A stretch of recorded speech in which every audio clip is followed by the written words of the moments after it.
안녕하세요, 여러분. 이제 6번째 시간이죠. 오늘 이 시간에 이제 얘기해 볼 부분은, 이 앞번에 이제 제가 그 프로문학에 대한 이야기를 좀 했었고요. 뒤에 부분에 가가지고 세 명의 저항 시인들에 대한 이야기를 좀 했었죠. 이번 시간에는 소설가들에 대한 이야기를 좀 하려고 합니다. 그래서 두 명의 대표적 소설가인 이 일제치하의 염상섭과 채만식에 대한 이야기를 좀 해보려고 해요. 그래서 염상섭이 일제치하 안에서 어떻게 시대에 대응했던가에 대한 이야기를 좀 해볼 거고요. 근데 이제 염상섭의 경우는 이제 비로소 염상섭에 이르러 가지고 근대 문학이라는 게 완성됐다는 평가를 받고 있거든요. 그러니까 한국의 근대 문학이라는 것이 처음 출발할 때 좀 불안했죠. 그러니까 이광수, 그다음에 김동인 이렇게 이어지고 있지만 아, 염상섭에 와가지고는 이 내성, 내면에 대한 이야기가 나오기 시작하거든요. 그리고 민족성까지 포함을 시키고 있고요. 그래서 이 염상섭이란 작가 자체는 굉장히 소설적으로 보면 완성도 높은 소설들을 많이 보여주고 있죠. 그래서 현재까지도 많은 연구자들이 연구의 대상으로 삼고 있는 작가 중에 한 명이죠. 그래서 그러한 염상섭이 과연 시대를 어떻게 봤고, 그 다음에 이광수, 김동인 다음에 이제 우리가 보통 이야기할 때 염상섭 이야기를 많이 하거든요. 그것은 이제 그만큼 문학사에 있어서 염상섭이 차지하는 비중이 좀 막대하다 이렇게 이야기를 할 수가 있는 부분이죠. 그 다음에 이제 또 채만식을 다뤄보려고 하는 것은 채만식은 우리가 이제 흔히 얘기하는 풍자 소설이라죠. 고 얘기하는 부분들 있지 않습니까? 그러니까 아이러니성을 강조해가지고 그 당대의 쇠퇴를 풍자하는 그러한 것들이 아주 뛰어났던 작가였죠. 그래서 그 역시 물론 이제 염상석과 최만식의 어떤 작품들이 시기적으로 본다면 염상석이 훨씬 앞서 있고 최만식 조금 뒤에 있기는 하지만 그러함에도 불구하고 그 일제 치하라는 거 안에서 같은 공간 안에서 식민 지배 치하라는 같은 공간 안에서 어, 이 앞번에 이제 제가 시에 대한 저항성을 가지고 당대를 저항으로 읽어내고 그러한 모습으로 시대에 대응하려고 했던 시인들의 모습을 보여줬다면 이번에는 식민지 지식인들의 모습을 어떻게 보여주고 있는가 했을 때 염상섭이 어떤 리얼리즘적인 모습들을 통해 가지고 당대의 어떠한 허구라 허상들을 드러내려고 했다면 어, 채만식 역시 리얼리즘적인 요소를 갖추면서 풍자를 가지고 당대를 대응하려고 했다는 측면에서 에, 두 작, 두 작가의 이야기를 좀 해보면서 우리가 시대에 대응, 일제라는 시대에 대한 대응을 이야기해 볼 수 있지 않을까라는 생각이 들어서 이렇게 두 작가를 가져왔습니다. 여러분들이 이제 한국 문학사이기 때문에 한국 현대 문학사이기 때문에 어떠한 개별적 작가들을 이렇게 계속 다뤄도 괜찮은가라는 생각을 하실 수도 있겠지만 지금 제가 문학사의 어떤 흐름이라는 것을 전반적으로 다 이야기를 했었고요.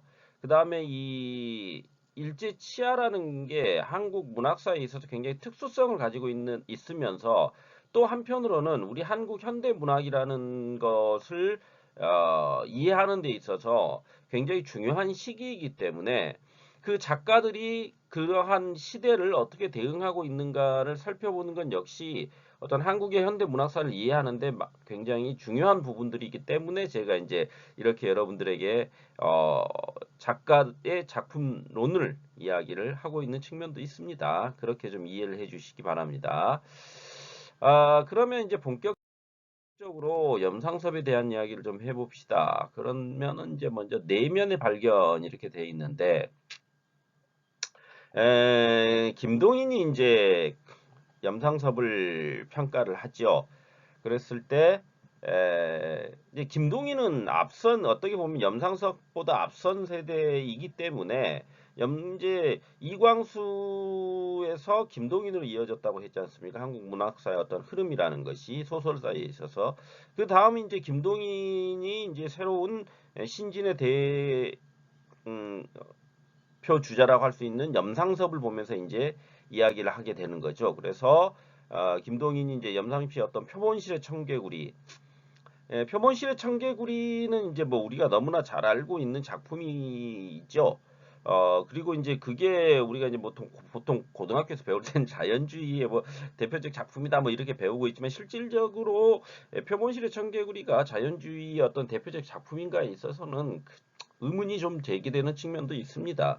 그건 이제 비평가 평자들마다 차이가 있는 거기 때문에 뭐 연구자의 몫이기 때문에 여러분들도 표본실의 청개구리를 한번 읽어보시고 그게 과연 자연주의인지에 대해서는 생각해 보실 필요도 있다는 겁니다. 물론 이제 그렇게 평가가 내려졌다라는 것은 그러한 측면이 강하게 드러나 있다는 것은 있죠. 근데 여기서 이제 중요한 건 뭐냐면 내면입니다. 내면. 내면의 발견이죠. 그래서 이 표본실의 청개구리에 대해서 어, 과도기 청년 그러니까 어떠한 식민지배 하에서의 청년들의 어떤 불안과 공포 그다음에 번민 이러한 것들을 아주 잘 그려냈다라는 거죠. 그러니까 이광수의 어떤 계몽적 대중문학에 반대하면서 순문학을 주창했던 김동희였기 때문에 어떤 염상섭이 내세웠던 그 내면의 발견, 내면의 형식, 그 내적 형식이라는 새로운 형태의 작가는 아주 신선하면서 향후에 어떠한 자신들의 또 다른 근대 소설로서의 가치를 갖다가 구현해낼 수 있는 작가로 평가할 수 있었다는 겁니다.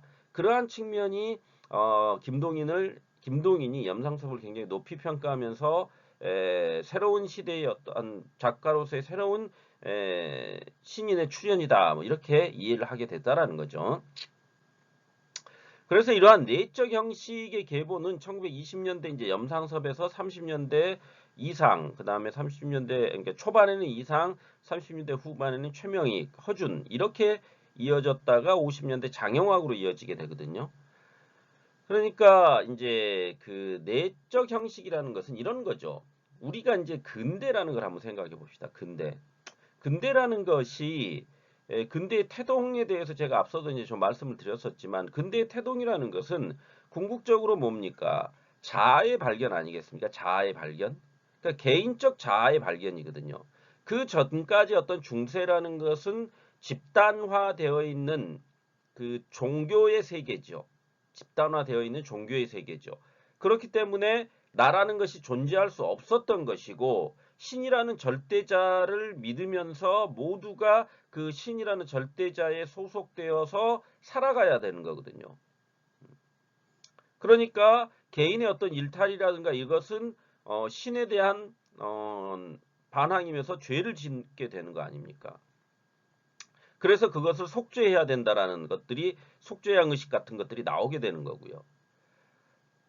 그렇기 때문에 그리고 이제 이런 거죠.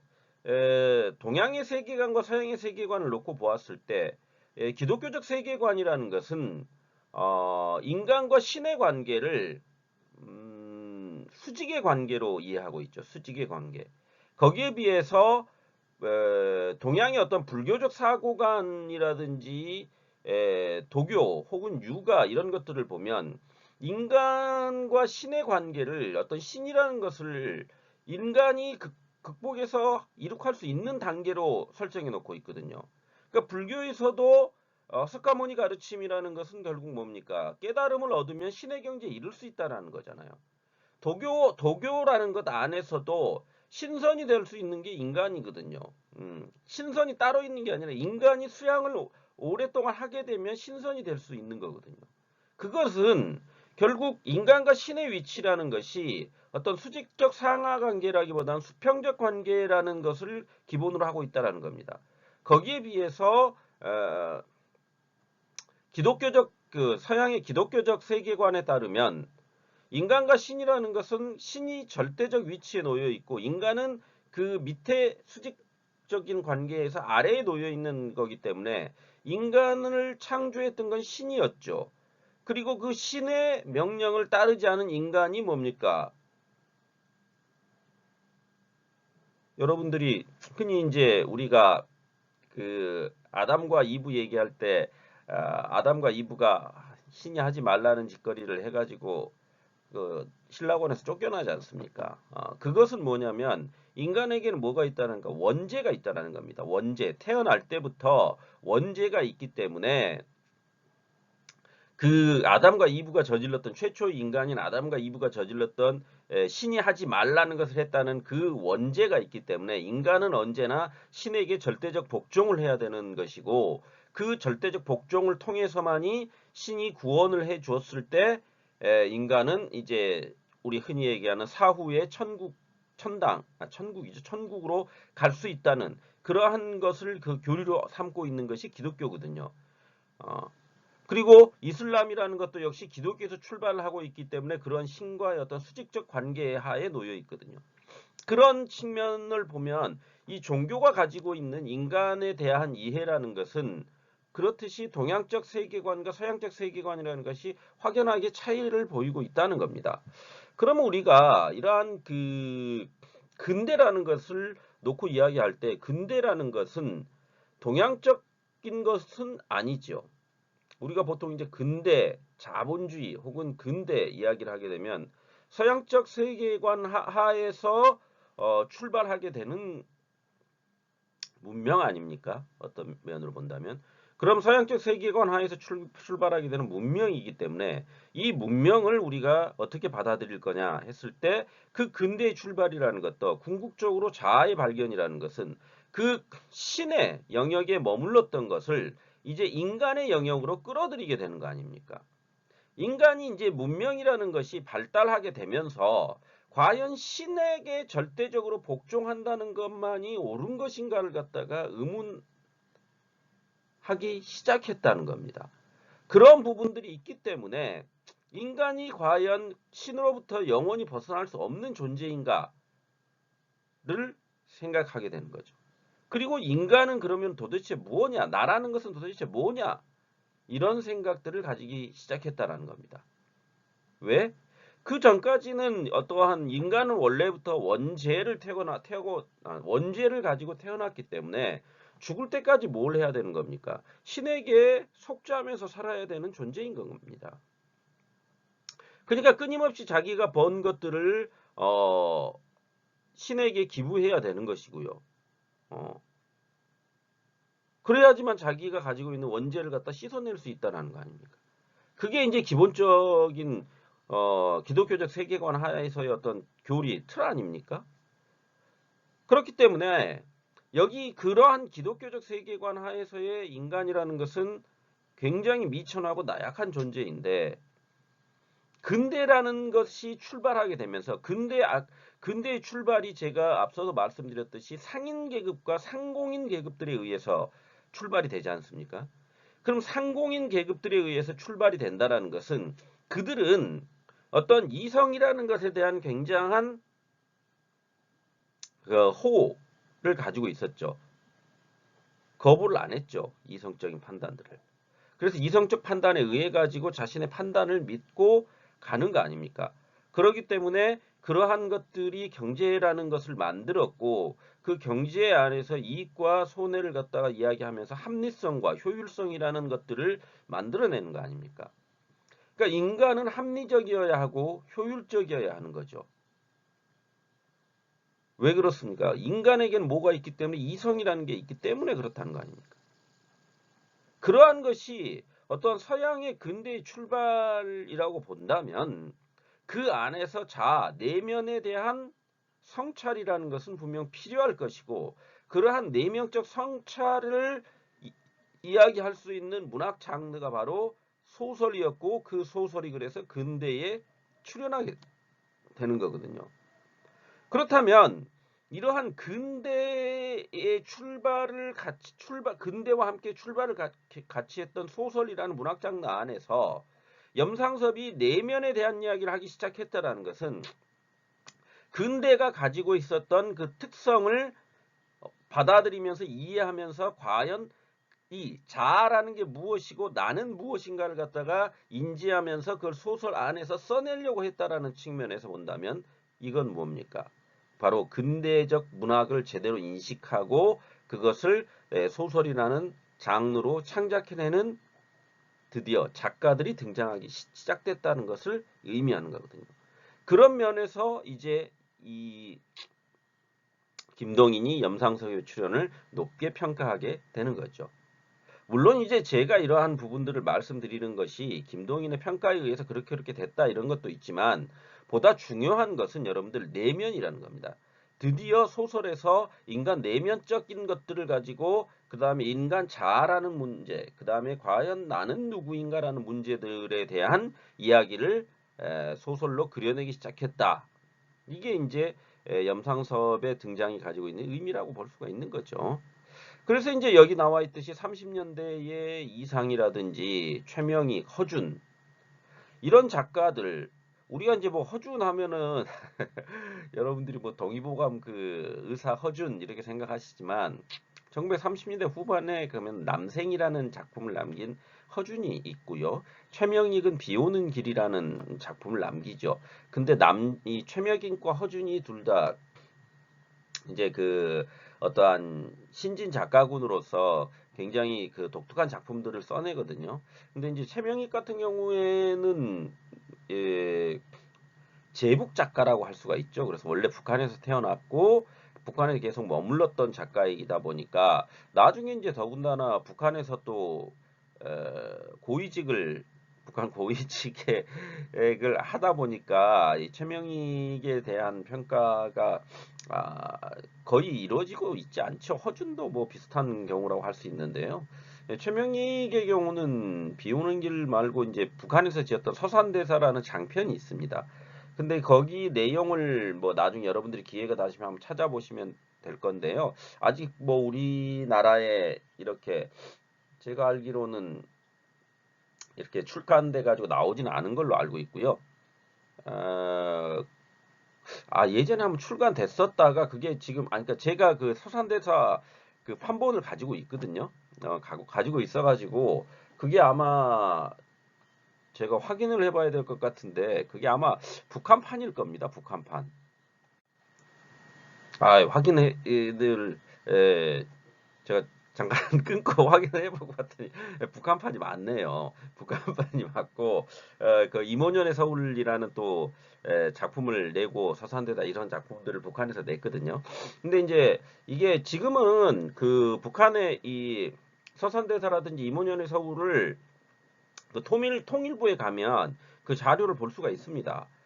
그렇게 알고 있거든요. 그래서 저도 그거를 해가지고 복사해가지고 지금 판본으로 가지고 있는데 그 서산대사 내용을 보면 그 서산대사가 주인공이 아닙니다.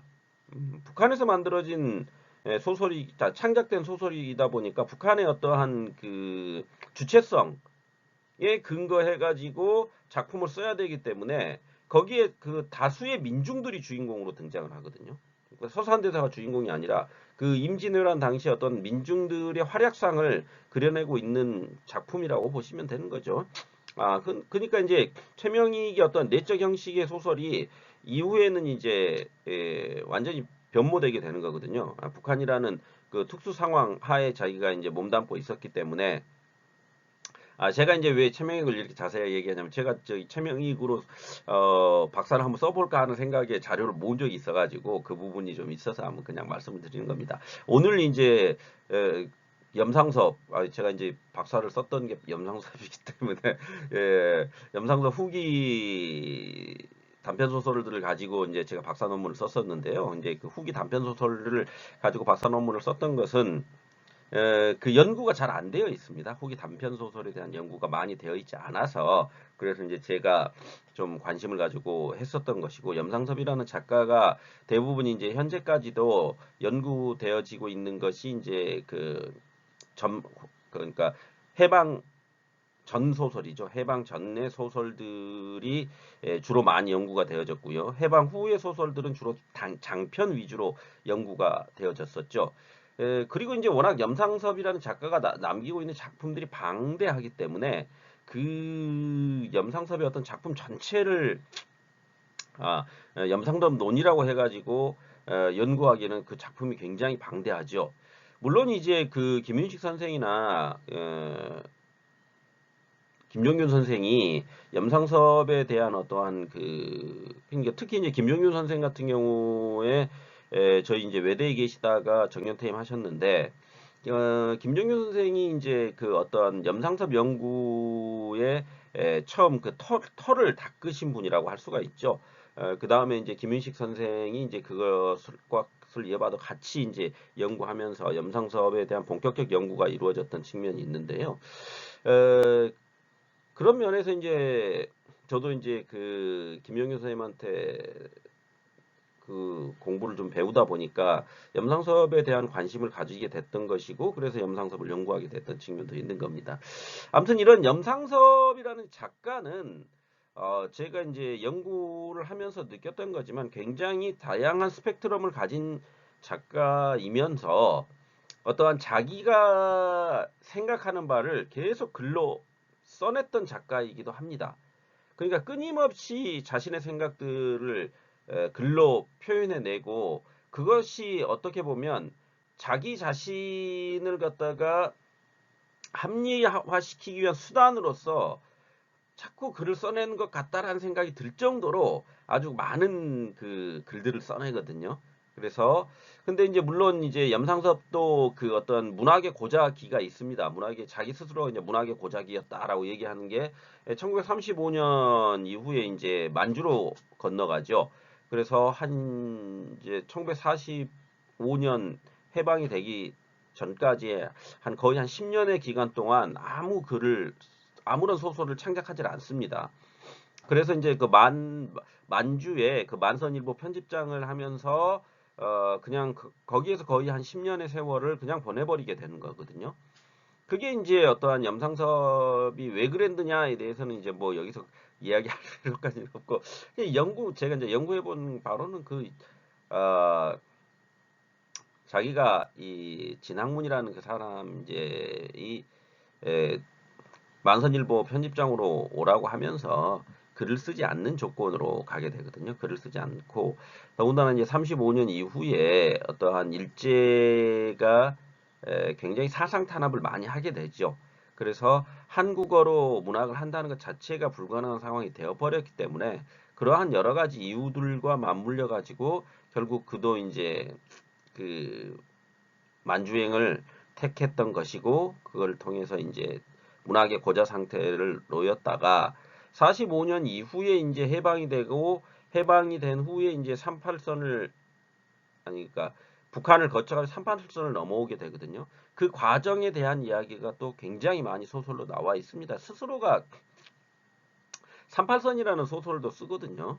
그러니까 그 스스로가 어떠한 그 10년 동안은 아니고요. 정확히는 그러니까 그 문학의 고작기를 거쳐가면서 얼마나 안으로 응축되어 있었겠습니까? 아, 그런 것들을 이제 막 풀어내거든요. 그런데 이제 막 풀어내다 보니까 이미 이제 그 시기가 되면 문단의 거의 원로급이 돼버리거든요. 원로급이 돼버리기 때문에 새로운 작가군들에 의해서 창작되는 그러한 그 소설들과는 그 모습을 달리하게 돼 있는 거죠. 그런 면들이 이제 어떤 새로운 신진 작가군들에 의해 가지고 비판받기도 합니다. 그런 측면들이. 그래서 이제 그렇지만 그가 이제 그 꾸준히 그 창작 활동을 죽을 때까지 했고 그 이후에도 그러니까 이를테면 그 종군 기자를 하거든요. 50년대 종군 기자를 하면서도 소설 창작을 하거든요. 그러니까 굉장히 열심히 소설을 썼던 소설가라고 이야기를 할 수가 있는 거죠. 일생을 통해 가지고 봤을 때 그런 측면은 우리가 이제 인정해 줘야 되는 것이 있는 겁니다. 그래서 이제 그 내적 형식의 계보가 이렇게 된다라는 거죠. 여러분들이 장용학 소설 50년대에 있는 그 장용학 소설 한번 읽어보시면 어, 굉장히 어렵습니다. 장영학. 굉장히 어렵고, 그 다음에 이제 이게 50년대 이후에 이제 뭐 이청준으로 이제 그러한 계보가 좀 이어진다고 할 수 있는데요. 근데 그 이러한 그 장용학의 요한시집 같은 소설들은 아마 여러분들이 고등학교 때 한 번 정도 들어보셨을 건데, 여기 외국인 학생들이 계셔가지고 또, 이 우리가 이제 이렇게 생각하시면 됩니다. 내성소설, 내면소설이라고 하거든요. 그러니까 인간의 어떤 내재되어 있는 안에 자신들의 내재되어 있는 사고라든지 생각 이런 것들을 소설로 만들어냈다. 이렇게 이해하고 가시면 될 것 같습니다. 그게 이제 계보가 염상섭에서 이상에서 최명익, 허준의 거기에서 이제 다시 장용학으로 이어지고 있다. 굉장히 제가 쓸데없는 얘기를 장황하게 많이 했네요. 아무튼 이런 그 평가와 더불어서 이제 본격적으로 시간이 너무 많이 흘렀네요. 본격적으로 염상섭에 대한 이야기를 좀 해봅시다. 어, 염상섭의 초기 3부작의 내적 형식을 보면 아미아죠. 아미아의 창작과 염상섭의 행적을 놓고 봤을 때 에, 일본 유학 중에 자작 독립선언서를 낭독하려다가 일경에게 체포돼가지고 미결수로 옥중 생활을 하게 되거든요. 그리고 요코하마 인쇄소에서 노동자로 일하게 됩니다. 이런 그 작가의 일상을 놓고 본다면, 행적을 놓고 본다면, 이 사람, 그러니까 염상섭이라는 인물이 굉장히 뭡니까? 어떤 민족에 대한 그러한 생각들을 했다라는 걸 알 수가 있지 않습니까? 그런데 이 실제로 아미아의 내용이라는 것은 약혼자를 가진 한 예술가의 하루 동안의 행적과 독백으로 이루어진 3인칭 시점의 어떤 그냥 단편이거든요. 그러니까 이 사람이 만약 이렇게 그러니까 이런 거죠. 염상섭이라는 인물이 보여주고 있는 행적을 놓고 보면 분명히 뭡니까? 우리가 이제 앞서 얘기해봤던 프로문학적인 것들을 가지고 쓰든지 아니면 저항적인 걸 가지고 써야 되거든요. 소설을. 그런데 그거와는 전혀 별개의 내면을 갖다가 이야기하는 소설을 쓴다는 거죠.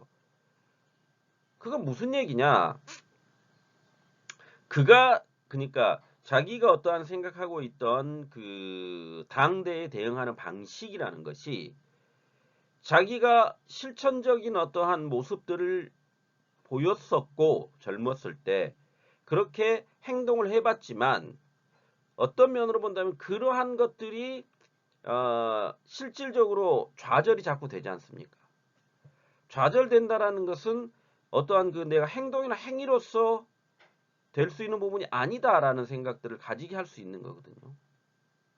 이건 이게 제 추측이죠, 추측. 그렇지만 이제 우리가 그러한 것들을 생각해 볼 수 있다는 겁니다. 유추해 볼 수 있다라는 거죠. 그러한 염상섭이 그러면 이런 거죠. 내가 지금 이것을 이러한 행위를 해가지고 얻게 되는 것이 무엇인가? 우리 조국의 미래는 조선이라는 나라의 미래는 어떻게 될 것인가? 이런 것들을 유학 중에 고민해 볼 거 아닙니까? 그렇지만 그도 역시 일본 유학을 하게 되는 거 아닙니까? 그럼 일본 유학을 하게 된다는 것은 학문적 그 영향 관계라는 것에서 자유로울 수가 없는 겁니다. 내가 배운 게 일본의 학자들의 생각들이거든요. 그것을 스승과 제자의 관계를 맺으면서 배운 거 아닙니까? 그렇기 때문에 그의 사고에 미쳤던 그런 부분들까지 고려를 해볼 측면이 있다는 거죠. 그렇기 때문에 이 염상섭, 그러니까 아미아를 통해 본 염상섭이라는 것은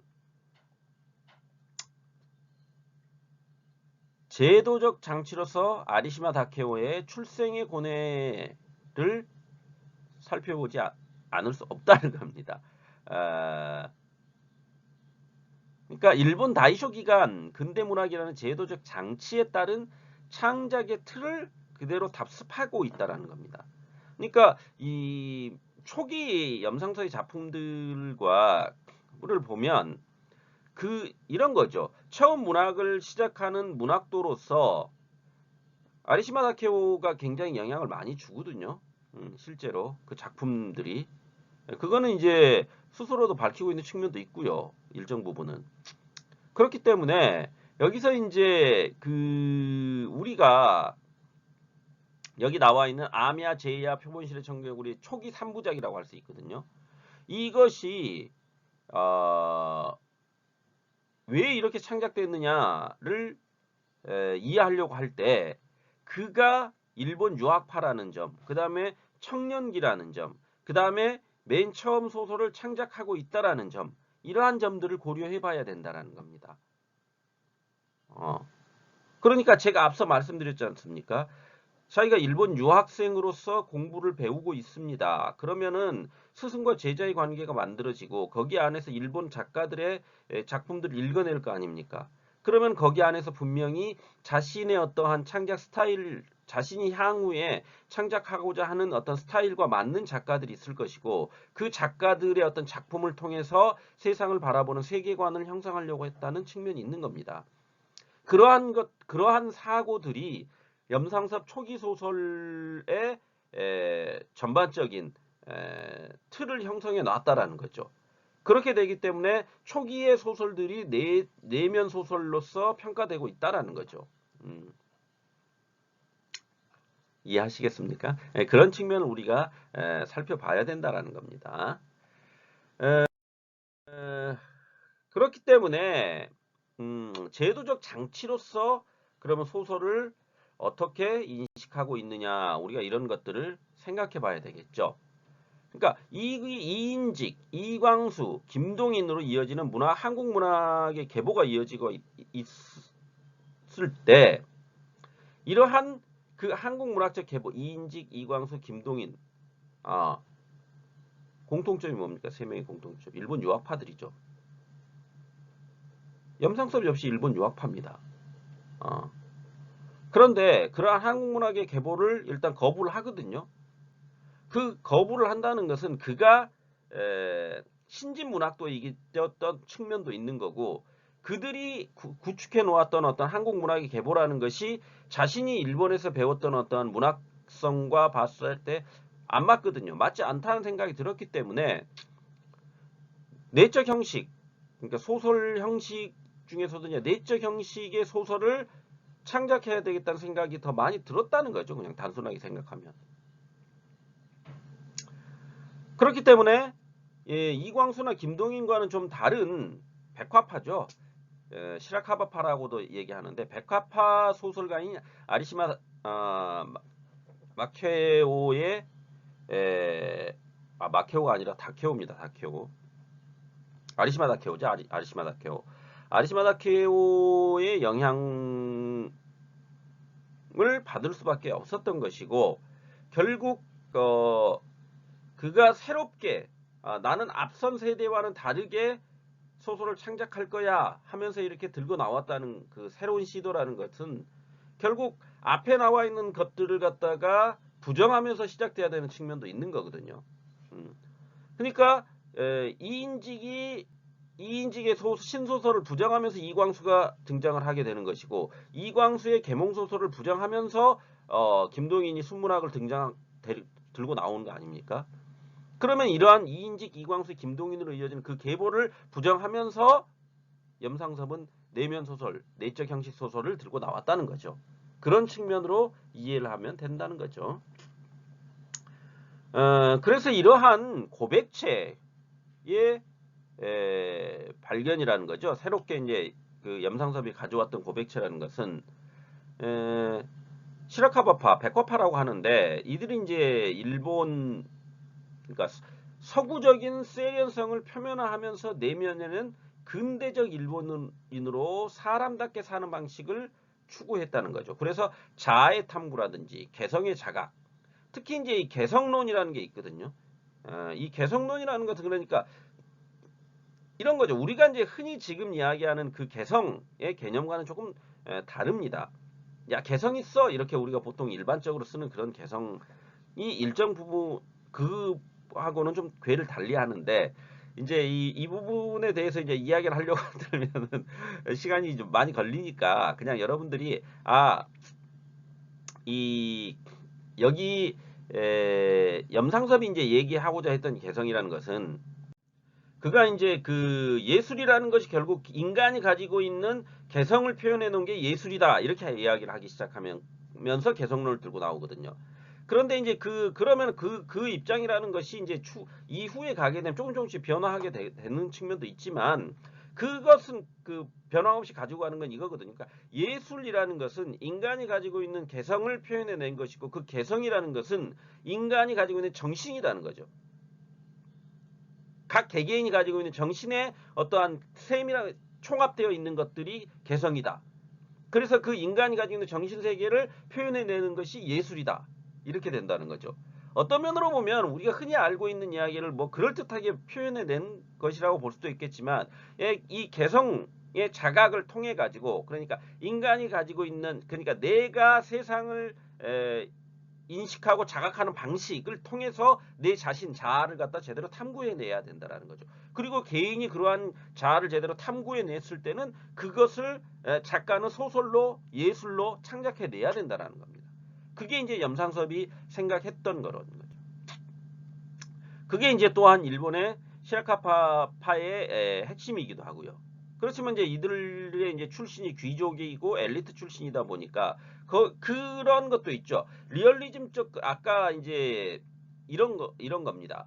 앞서 제가 말씀드렸듯이 일본 유학 중에 그 독립운동을 하려고 하고 옥중 생활까지 했던 인물이면서 노동자로도 했던 인물이 왜 소설에서는 갑자기 내적인 소설을 갖다가 쓰게 되었는가 했을 때 자기가 어떠한 그 식민지인으로서 유학을 하고 있지만 그 자신이 가지고 있는 그 자기 정체성에 대한 혼란이 올 수 있을 거 아닙니까?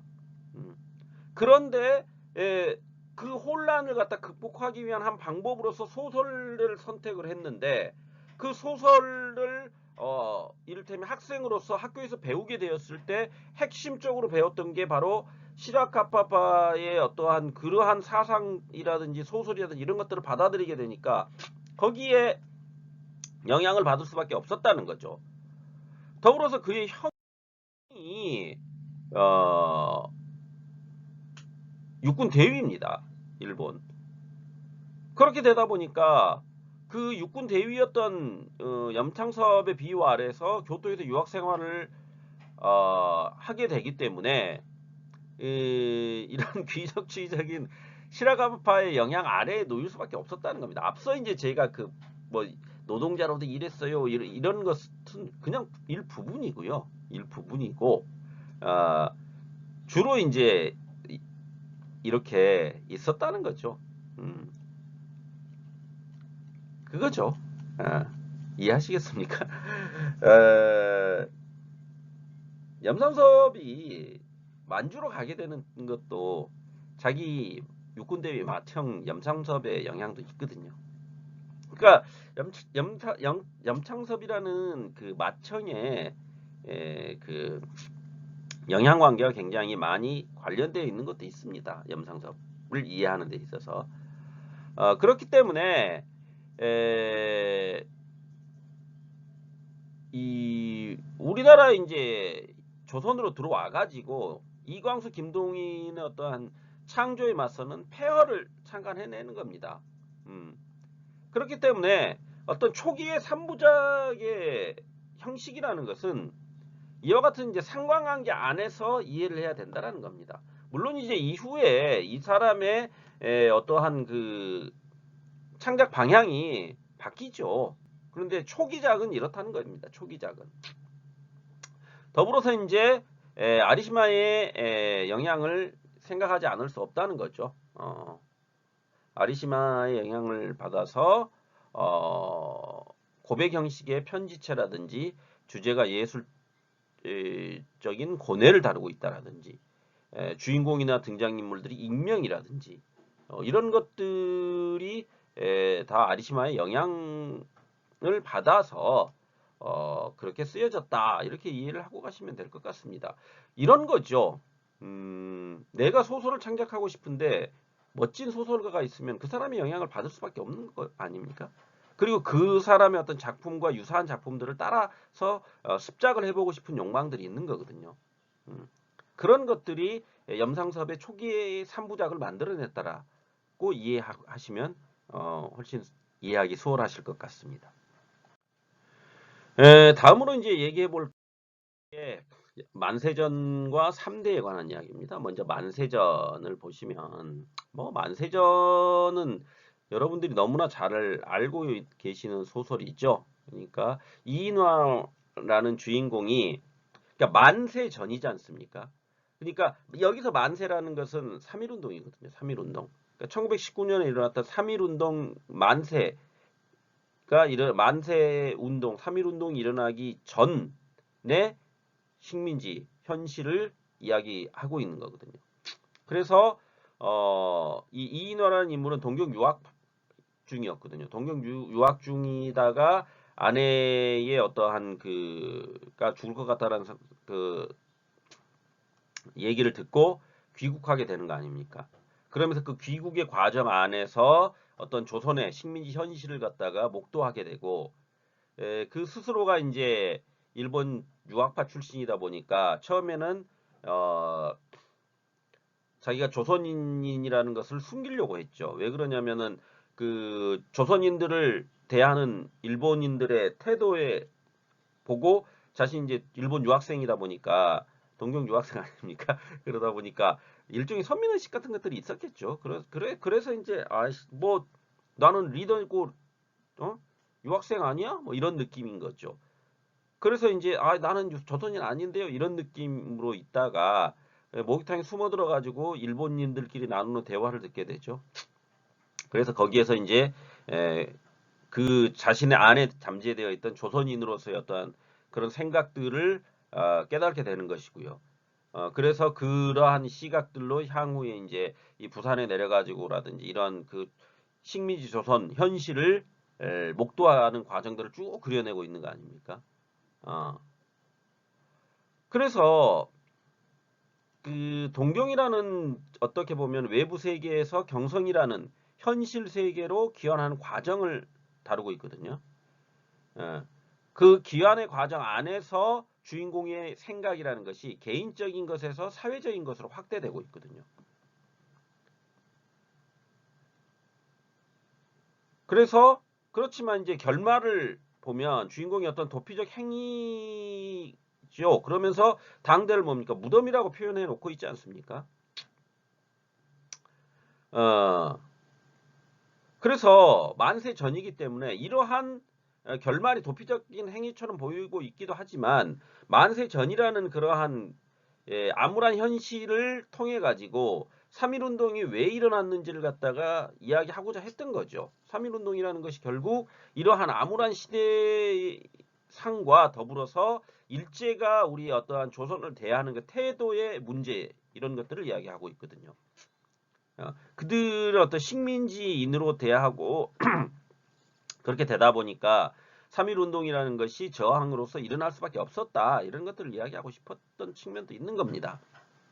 그렇지만 이 만세전을 또 나중에 개작을 하거든요. 해방 이후에 48년도에. 그래서 이제 그 개작의 가장 핵심은 뭐냐면 마지막에 이 자기가 이제 일본에서 유학 중에 만난 카페 여급에게 이제 그 보내는 편지 부분이 완전히 바뀌어 버리거든요. 그러니까 거기 이렇게 이해하시면 될 것 같습니다. 그러니까 처음에 이제 창작되었던 그거에는 그냥 야 무덤이야 하고 끝나버리거든요. 무덤이야 하고 끝나버립니다. 아씨 조선 무덤이야 이렇게 하고 끝나버리는데 개작된 부분을 보면 그 무덤이 아니라 우리가 어? 개선해 나가야 될 부분도 있는 거고 그 다음에 카페 여급인 당신도 어? 그 뭐지 학교를 들어가서 공부를 한다고 하니 참 감사하다 그러면서 이 공부를 한다는 것 자체가 중요한 거고 그런 엘리트 그러니까 리더로서의 리더들이 자꾸 이런 생각들을 바꿔 나가야지만 시대를 바꿀 수가 있고 사람들을 바꿔낼 수 있다라는 그런 이야기들을 막 하거든요. 그러니까 그 염상섭의 개작이라는 것이 가지는 의미도 이제 제가 그 논문으로 따로 다루기도 했었는데요. 근데 중요한 것은 이런 겁니다. 만세전이라는 것을 통해 가지고 당대의 어떠한 그 상황을 지식인의 눈으로서 읽어냈다라는 것. 그것이 이제 만세전이 가지고 있는 의미라고 보시면 되겠죠. 다음으로 이제 3대가 있죠. 3대. 이 3대는 뭐 워낙 그 유명한 소설이기 때문에 말 그대로 3대니까요. 할아버지인 조이간, 아들인 조상훈, 손자인 조덕기가 있죠. 그래서 조이간은 봉건주의를 대표하는 인물이죠. 그 다음에 조상훈은 개화주의를 대표하는 인물이고 거기에 비해서 손자인 조덕기는 중도적 타협주의를 내세우고 있거든요. 그러니까 여기 이 3대를 통해서 염상섭이 보여주고자 했던 것은 봉건적 가치관, 전통적 가치관이라는 것도 좋은 게 아니고 개화라는 것을 하고 있는 이상주의라는 것도 좋은 게 아니기 때문에 중도적 타협을 해야 된다. 현실적 개량을 해야 된다라고 하고 있는 거거든요. 그러니까 조이간이라는 인물을 끊임없이 뭡니까? 그러니까 의관이라는 것도 자기가 돈으로 산 인물 아닙니까? 그러니까 그리고 이 사람은 자기 아들인 조상훈에게 미국 유학까지 보내면서 무언가를 기대를 했었거든요. 근데 그 아들이 와가지고 자기는 이제 뭡니까? 자기 집안을 일으켜 세우는 게 최고의 목표 아닙니까? 그렇기 때문에 그것을 이어받을 사람도 역시 집안을 우선시해야 되는데 조상우는 미국 유학 갔다 오더니 뭐라 그러냐면 기독교가 최고예요. 그 다음에 개화가 최고예요. 이따위 말을 하고 있거든요. 그러니까 자기가 이제 주던 돈을 안 줘버리게 되죠. 그러니까 아버지로부터 돈을 못 받게 돼버리니까 자기가 후원하던 사람들을 그 전에 이제 조상우는 막 후원하고 있었거든요. 그러다가 그것이 안 돼버리니까 이 사람이 이제 드디어 타락의 길을 걸어버리게 되죠. 그렇게 되니까 이 조덕기 자기 아들인 조덕기의 친구였던 홍경애라는 그 여자를 그러니까 자기 원래 홍경애 아버지는 독립운동가였거든요. 그래서 자기가 그 후원하거든요. 그런데 그 여자를 겁탈을 해가지고 애까지 낳았는데 외면해버리거든요. 그런 도덕적 타락을 보여주고 있거든요. 거기에 비해서 조덕기라는 인물은 자기가 이제 그 유학을 하고 일본 유학파이기도 하지만 그 사회주의에 대한 그 동경도 가지고 있거든요. 그래서 자신의 주변에 사회주의와 관계되어 있는 사람들을 지원하기도 하고 이렇게 됩니다. 그렇지만 자기의 어떠한 그 할아버지로 대표되는 가족을 버리진 않거든요. 그래서 그걸 이어받겠다고 할아버지한테 얘기를 하거든요. 곡간열쇠가 있거든요. 할아버지의 어떠한 그 부를 상징하면서 그 다음에 그 집안을 상징하는 그 곡간열쇠를 받아들면서 내가 가족은 지켜나가겠다라고 이야기를 하거든요.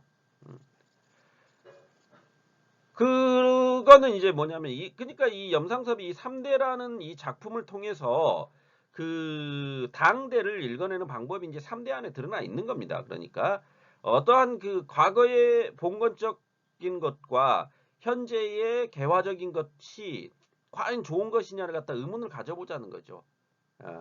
그래서 현실적으로 우리에게 맞는 것으로 바꿔가자는 겁니다. 그게 이제 핵심인 거죠. 3대에.